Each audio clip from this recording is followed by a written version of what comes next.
I wanted to bring today's episode to the podcast talking about diet. We see so many mistakes with diet. And really, in this next 3 days, I'm going to be bringing you bite-sized, actionable steps that you can implement right now with your partner. So today's episode, we're talking about diet, the things that we see that people are missing, why generalized fertility diets could not be addressing the issues for you. And it's important to look beyond the fertility diagnosis. We're dealing with complex cases such as low AMH, POI, POF, diminished ovarian reserve. Like myself, I had POI and was diagnosed at 28 and had both my kids with donor eggs. Years later, discovered food sensitivities, gut infections, and chronic stress were at the root cause of my infertility. And really helping couples to be able to know it's about looking at the whole body, not focusing on the diagnosis. And we have helped couples get pregnant naturally or get pregnant with their own eggs with IVF just by making these simple diet and lifestyle changes. So excited for you to listen to today's episode, the first one in our series for the next 3 days. And we're talking about diet and what you can do right now to optimize your fertility and prepare your body for a baby. Hey there. I regularly speak with 5 to 10 couples per week who are struggling to have their baby. And although we want to help everyone, we only have 2 spots available per month to work with us. So the Supercharge Your Fertility Discovery call is for action takers. And really people who are ready to move forward so they can finally have their baby. And if you're not ready and you wait, the risk is you'll need to wait 2 to 3 months for a spot to open up. So if you're seriously considering working with us, go to Fab Fertile, F-A-B, fertile.com and click on book a free call. Then you'll be all booked in and ready to spend 30 minutes to give you the action plan to getting pregnant naturally. That's Fab Fertile, F-A-B, fertile.com and click on book a free call. Hey there. Thanks so much for listening to the Get Pregnant Naturally podcast. And I've got a favor to ask you. If you are enjoying learning about the functional approach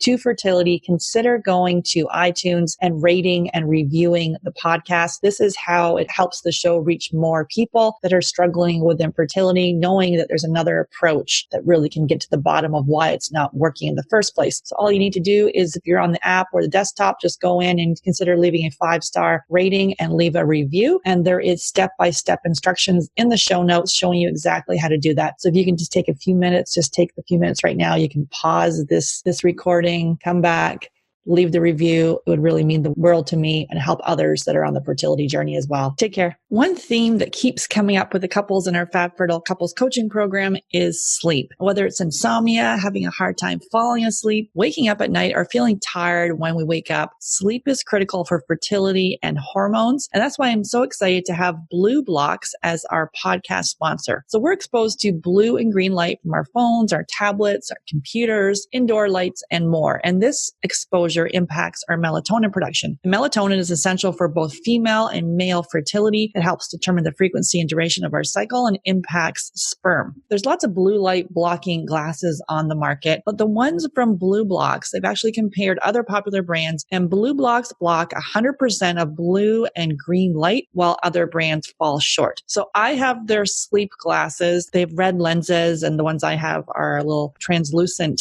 frame, and they're so stylish and really cool. And so they eliminate 100% of the blue and green light in the 400 nanometer to 550 nanometer range. So this is exact range that has been shown in clinical studies to disrupt melatonin and negatively impact your sleep. So all you do is wear your sleep glasses after sunset until it's time for bed, and you'll notice improved sleep after just one use. And it's also cool to use when you're flying for managing jet lag. So I got to say I was a little skeptical about the noticing improvement after one use, but literally I use these glasses and my sleep is actually already pretty good. I used them for one day, and I have to say after one day, I had the best sleep of my life. I just felt so rested. So these glasses, they ship free and they're tracked for all orders anywhere in the world. And also they have all their frames come in prescription, non-prescription, and reading glasses. Plus you can send in your frames and they'll add the blue light blocking and green light blocking lenses to your frame. So this is an easy hack that you can add to your fertility toolkit. All you do is go to Blue Blocks, BLUBLOX.com. Use the coupon code GetPregnantPodcast at checkout and receive a 15% discount. That's Blue Blocks, BLUBLOX.com, and use the coupon code GetPregnantPodcast to receive your 15% discount.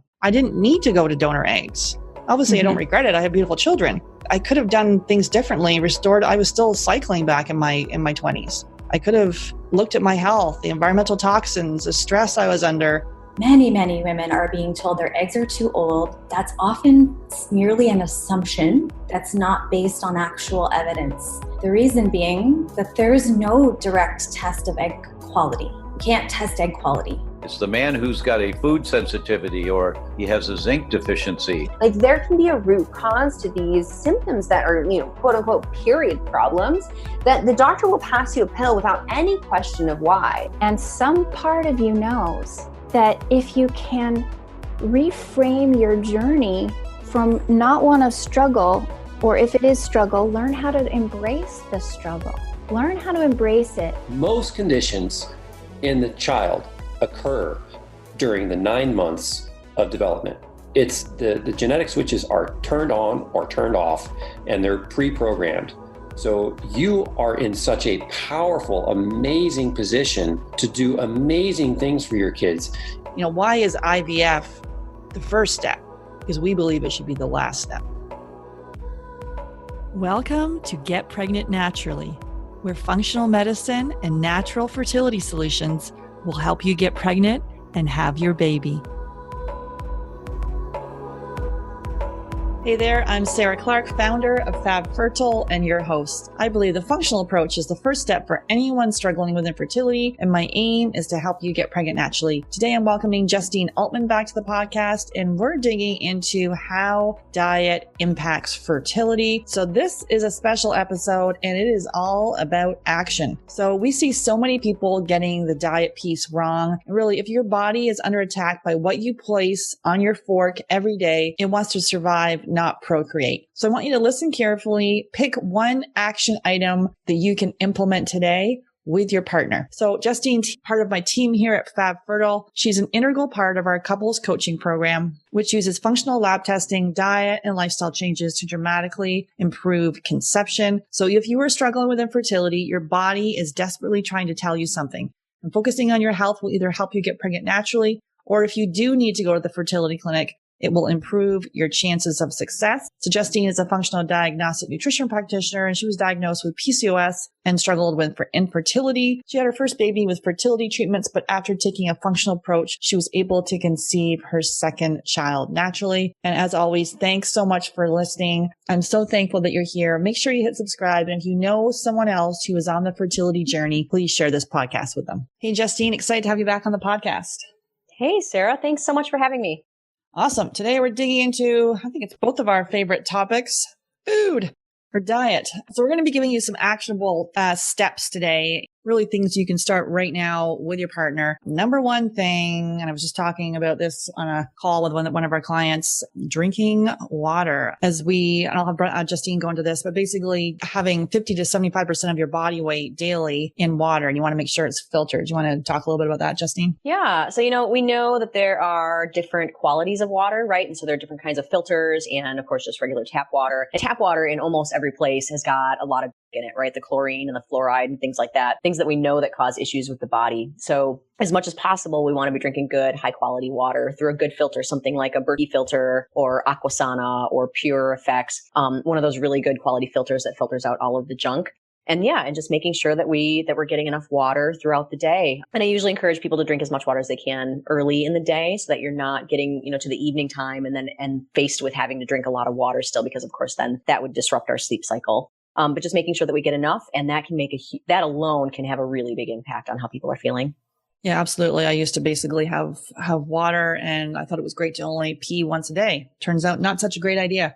So having those, typically an average of 8, but it's 50 to 75% of your body weight in ounces. So convert that to ounces, and that's how much water you should be having, and making sure that you get a stainless steel water bottle or a glass water bottle to drink your water. Yeah. So the next one we're doing is focusing on nutrient dense foods. So Justine, can you talk about that one? Yeah. So really it's about, our bodies were made to sort of take in nutrient dense things, right? And when we eat foods that aren't nutrient dense, so things like grains, so like a piece of bread, for example, or pasta, so especially grains. I pick on grains a lot.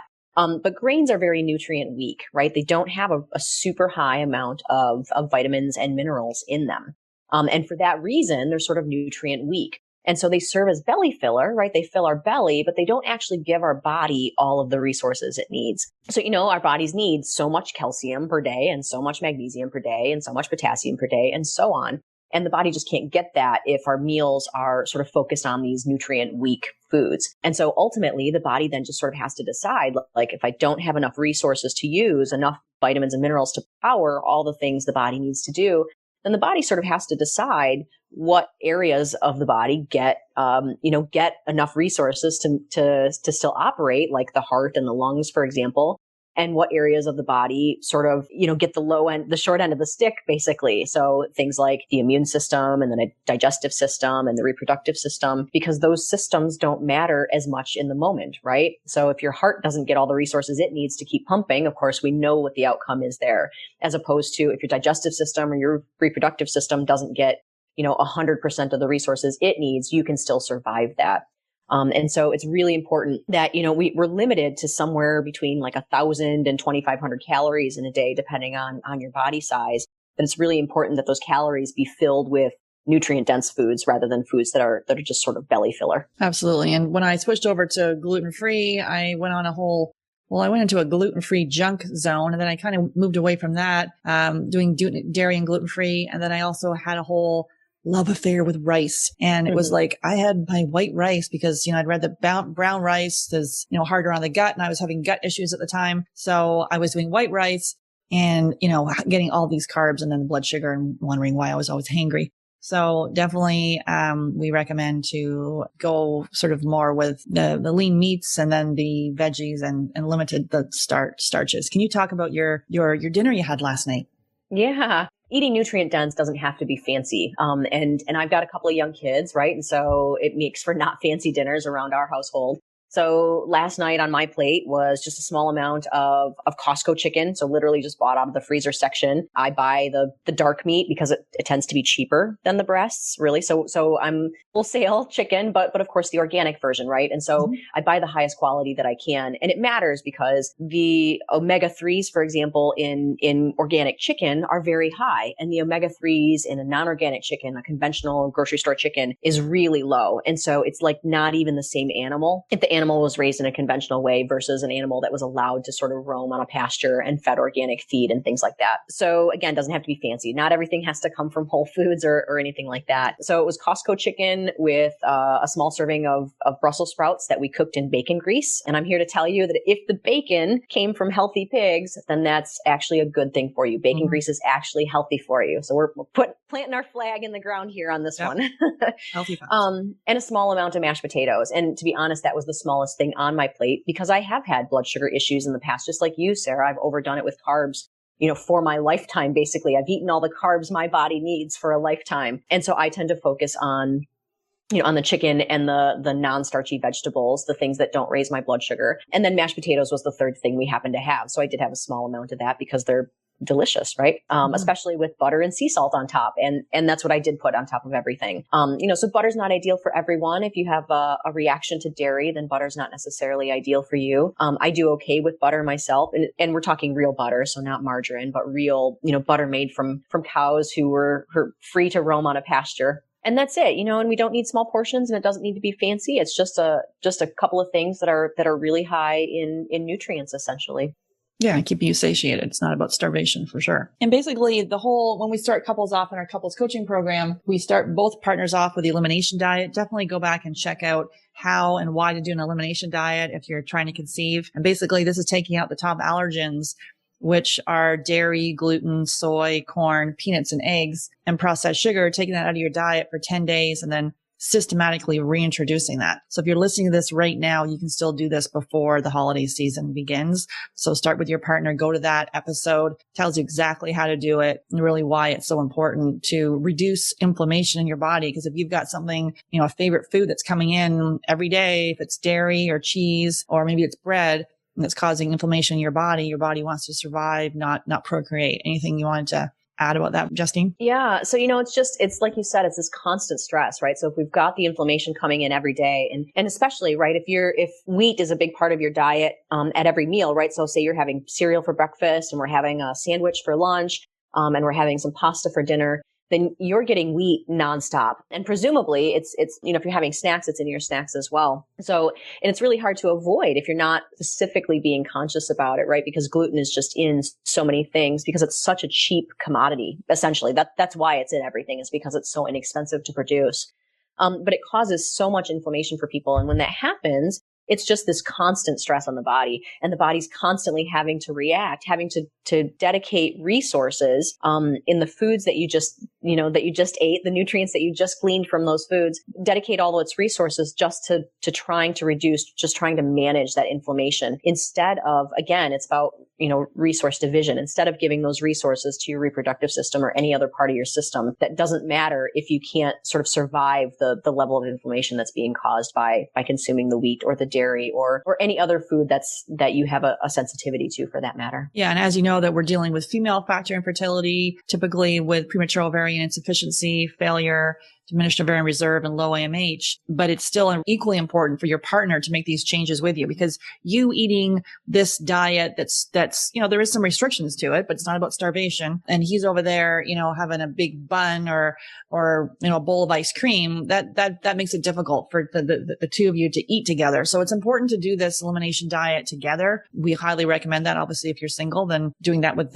by yourself. But, if you have a partner, doing that with your partner, and then taking those foods out, systematically reintroducing them, and then taking out gluten and dairy, which are the top allergens, taking those out for 60 to 90 days. And it can be hard. The food that you typically want to bring in the fastest and the first is typically the one that you're most intolerant to. So if you're like, I can't wait to get cheese back in, that's typically the one that, could be causing an issue for you. Same with if it's, I can't wait to start having your bread in the morning, that could be causing an issue for you. And we see these themes, which we'll talk about later, with food sensitivities and these diagnoses I was talking about with infertility. Anything you wanted to say there? Yeah, just to reiterate what you've said, it's almost always, so if we were to ask you, what's the one thing the one food you would never want to give up, we can almost guarantee, with 95% certainty, that thing would come up as a sensitivity for you on your food sensitivity test. They're linked, right? There's reasons for that. And it's because it's sort of, the inflammation it causes actually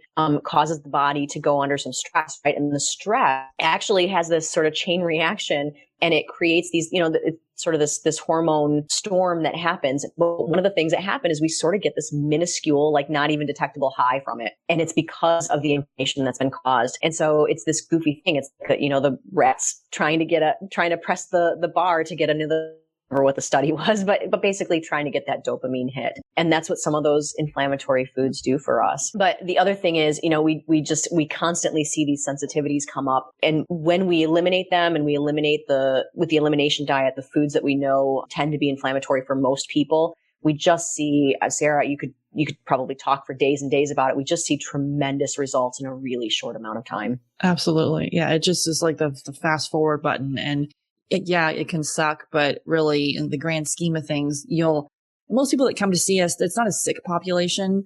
When as they start taking some of these foods out and looking at those diet and lifestyle changes that we're going to talk about in this series, they really start to feel amazing. And that was the case for me. I didn't feel I was that sickly, even though I had some health issues. But when I took these foods out, lo and behold, I wasn't running back and forth to the doctor with colds and flus and antibiotics. And it's just a fast forward. Instead of waiting for IVF, spending tens of thousands of dollars, it's a simple thing to change your diet. It's by no means easy. And that's why it's important to have support, but being around people that have done it and continue to do it. And, I really don't feel, I'm probably similar to Justine. I don't feel I'm deprived. I think I've never eaten so well my whole life. I think of all the stuff I ate for years, eating a plate full of brown food. What was I doing? It was so boring and unsatisfying, and I wasn't satiated.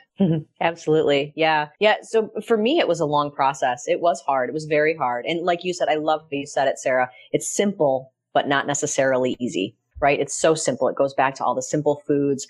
Basically we're talking veggies, meats, fruits, and healthy fats. And so super simple, But way back in the day when all I ate was that brown stuff you're talking about, the brown stuff and the white stuff, basically, it really was a massive change for me, and a big part of, sort of, especially because I was feeling sick, I was sick all the time, that was a source of comfort for me. And so it was a really big sort of emotional change for me when I first made the switch. And I'm super grateful for the circumstances that I had a really amazing husband who was really sort of encouraged me and was super supportive and still is. But, if someone told me that I'd be eating as strictly as I do today back then, I'd have said, nope, I'd rather die. It was that sort of scary and intense for me. But I can tell you that as soon as I made the switch, within a month, and I was rather sick. Within a month, I was easily 50% better. The transformation is it's so rapid and it's so incredible. I'm so grateful that I had the right nudge to really force me to do it, even though it was hard.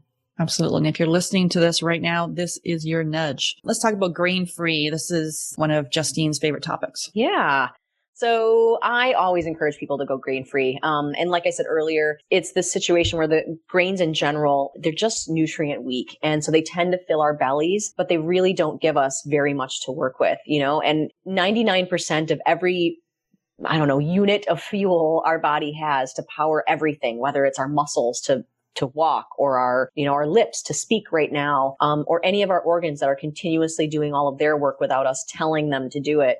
That all comes from the vitamins and minerals in the food that we eat. And so it matters that we eat nutrient dense foods. And then it also matters that we have a gut that's able to actually break it down and absorb that food. And so when we eat grains, it does two things. One is it fills our belly with stuff that doesn't really give us a lot of nutrients. And so it makes us feel not hungry because we've just eaten the meal, but it doesn't actually give us the things that we need. And so we end up deficient in nutrients for that reason. But then also almost all grains cause some level of inflammation for people. We know this about soy. We know this about corn. We know this about wheat and just about any other grain. And so I would say there are some grains that are fine and some grains that are fine for some people, right? So some people do just fine with rice. Other people, rice tends to be a problem. And so it really depends on the person. But in general, we find the grain family to be problematic for people. Part of it is that, grains today are not at all what grains were even 100 or 150 years ago. We know that we've sort of bred them, we've cultivated them in a way where, they grow faster and they grow bigger and they sort of produce more and more cheaply. For example, wheat is not at all the plant that it was a couple of 100 years ago. And so what's happened is that the plant biology has changed so rapidly, but our biology as humans hasn't. And so we're really not equipped to digest and to process the food that grains are today. And so what we just see over and over and over with person after person is that grains just tend to cause problems for people. And so what we encourage people to do, at least for a little while, is to eliminate the grains and then to bring them in, if you want to bring grains back into the diet, to bring them in one by one to sort of test them, right? So if you're feeling amazing because you've done this elimination diet and you bring rice back in and all of a sudden you're not feeling as amazing anymore, you're starting to have some bloating or your cycle gets off or you break out or anything like that, then that's your clue that rice wasn't really great for you yet. But if you bring it back in and you have no change and you're still feeling amazing, then it's okay. In that way, we have a way to really systematically test it. Awesome. And then, so we talked about, let's talk about this a little bit more, just with the fats and the protein. So when you're talking about cooking with bacon grease, and back in the day, I would have been like, that sounds so disgusting, like bacon grease. But when it is like I guess a grass-fed pig, is that the thing? What do they eat? Yeah, grass. So something that's organic. And for pigs, what do they eat anyways? We don't really have words for pigs as much, do we? We talk about grass-fed beef. We talk about cage-free eggs. Wild caught fish. I would refer to them as pasture raised. Pasture raised. Cooking with that kind of sounds gross, but it really is those fats, which are the building blocks fats, the building blocks for hormones. And a lot of us are being, we were that fat-free craze where we were afraid of this. There's a whole podcast episode I have on this. So definitely, check that out on healthy fats, but just, briefly about adding in fats and proteins. What are the, ratios that we're looking for there? Yeah. So we're looking, I would say in most cases, what diet diet is appropriate for someone is very different. It's very unique from person to person. But in general, for most people, we do the best if the primary source of our calories comes from fat, and next protein, and then to a much lower extent carbs. The reason is that, our diets today and the food that's available to us is just really high in carbohydrates, and they tend to spike our blood sugar. And we essentially just eat more of them than what our bodies were meant for, right? So our humans as a species were sort of a primitive being, and we didn't used to have as many carbs available to us for food, right? So we were hunters and gatherers, and things still certainly had carbs, but we didn't have, grain crops everywhere, essentially, where grains were such a significant portion of our diet. And so we're built to rely on fats and proteins primarily. And when we get more carbs than what our bodies are prepared for, we start to have these blood sugar irregularities, and we start to develop insulin resistance over time. And so it really just tends to cause us issues. And so the more that we tend to focus on fats and proteins, we see people really start to bounce back, and we start to see, it's this funny thing, right? Just like how you said cooking in bacon grease, it was the same for me. I thought, ew, gross, or a pat of butter on top of something, like, ew, gross. We've been taught that was gross, that's yucky, that's bad for us, that fat makes us fat. But we know today now that healthy fats from healthy sources are really good for us and are really important to us. And like you said, they're the building block for hormones. And so if we go fat free, if we eat low fat, we actually can't produce enough hormones to have a healthy reproductive system. So it's really important that we focus on those fats and proteins, and that carbs are sort of the smallest portion on the plate, essentially. So what I'm saying completely disagrees with, if you're in the States, with the American food plate, what we used to call the food pyramid. So just really focusing on fats and proteins, and we see fat just melt off of people. We see all sorts of issues, just like with the elimination diet. We see all sorts of issues just sort of fade away when we reduce the carbs, because it really reduces that massive stress that those blood sugar imbalances put on the body when we're eating too many carbs. Absolutely. This whole part of this diet piece is to really see it is very individualized to see how food impacts your body. And if you know that you have ice cream and then you feel kind of gassy, or you feel your sinuses fill up, or if you eat bread that your digestion is off, like those are clues. So if you know there's a food that is problematic for you, just don't eat it. And the elimination diet will help you pinpoint that even further.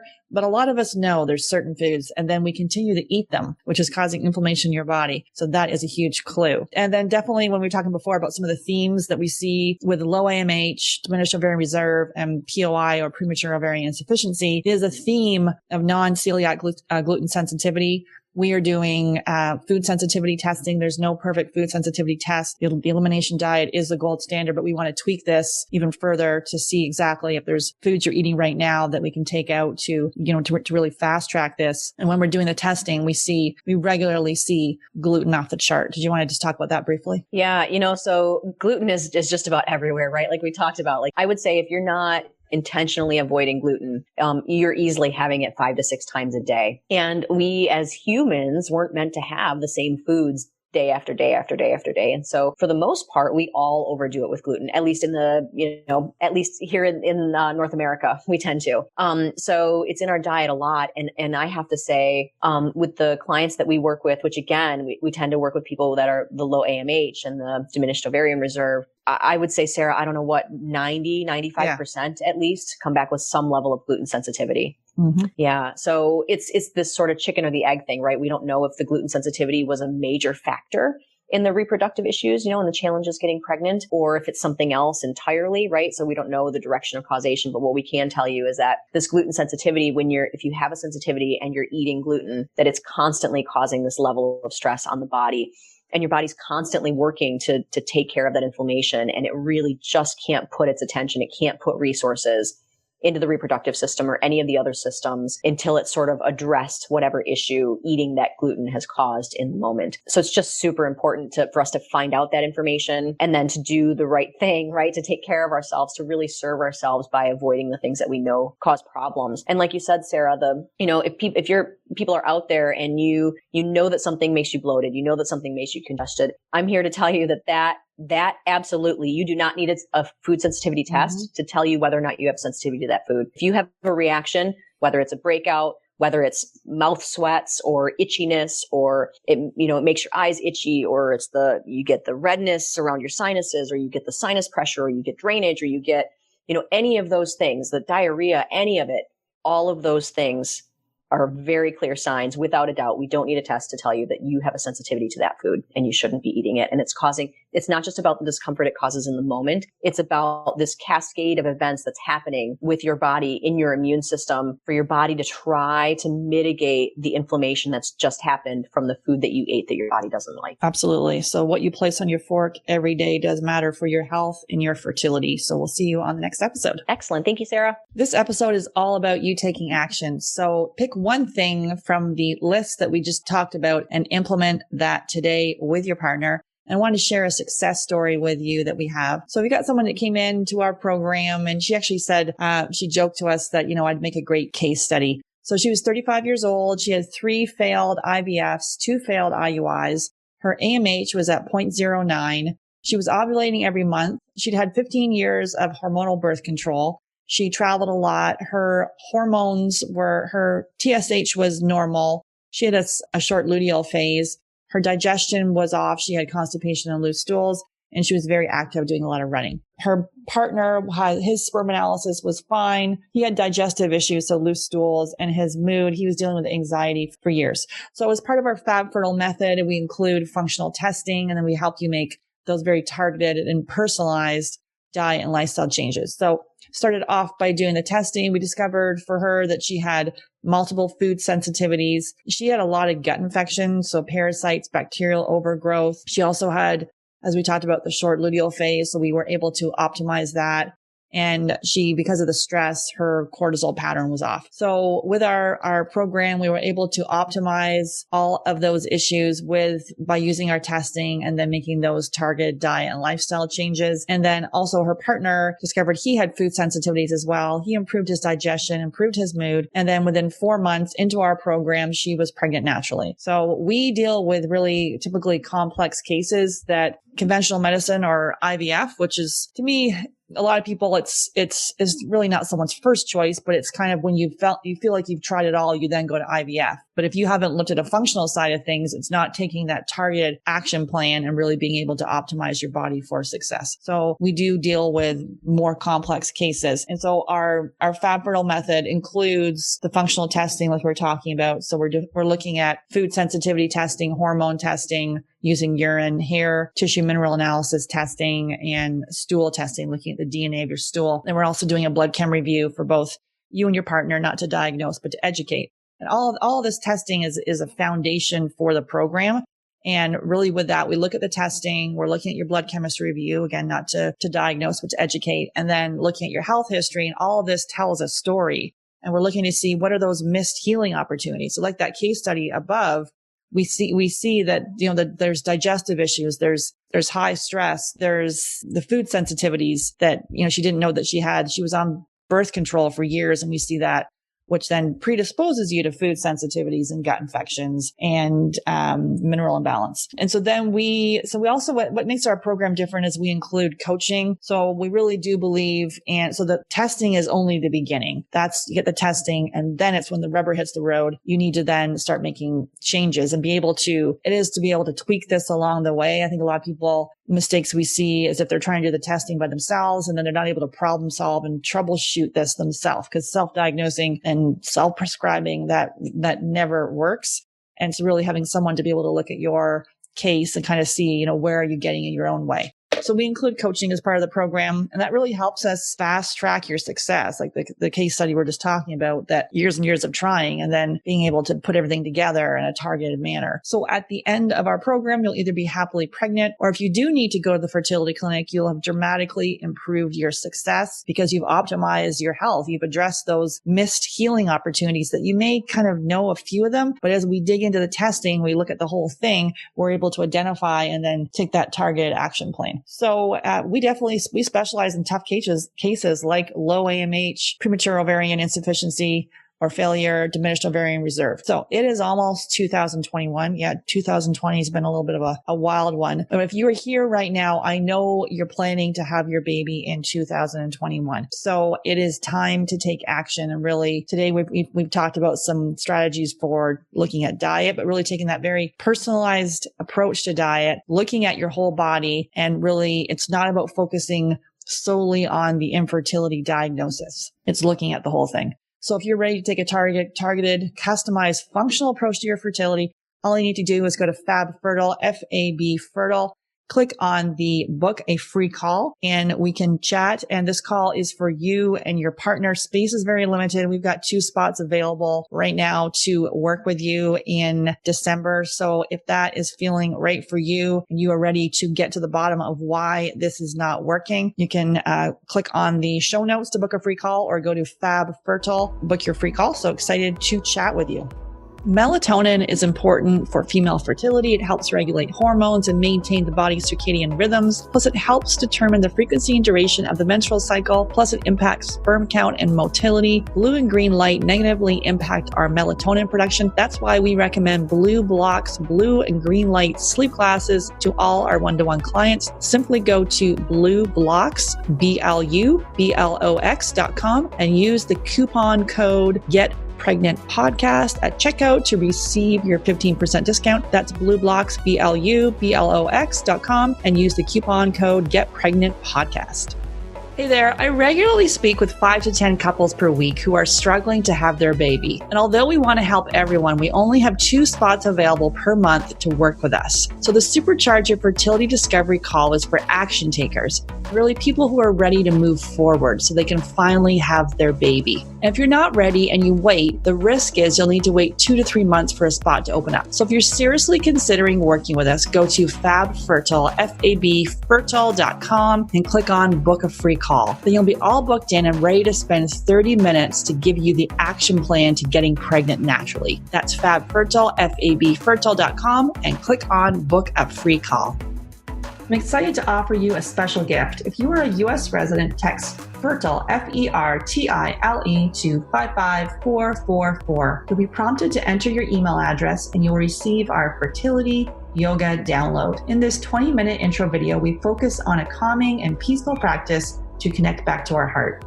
These simple yoga poses can help quiet negative thoughts and make you feel more in control. Download it now and get started today. For U.S. residents, text Fertile, Fertile, to 55444. For non-U.S. residents, go to Yoga Freebie, Freebie, to access your special gift. That's yogafreebie.com to access the free Fertility Yoga download. The Get Pregnant Naturally podcast, including show notes and links, provides information with respect to healthy living, nutrition, lab testing, and is intended for informational purposes only. The information provided is not a substitute for medical advice, diagnosis, or treatment, nor is it to be construed as such. We cannot guarantee that the information provided on the Get Pregnant Naturally podcast reflects the most up-to-date medical research. Information is provided without representation or warranties of any kind. Please consult a qualified physician for medical advice and always seek the advice of a qualified healthcare provider with any questions you may have regarding your health and nutrition program.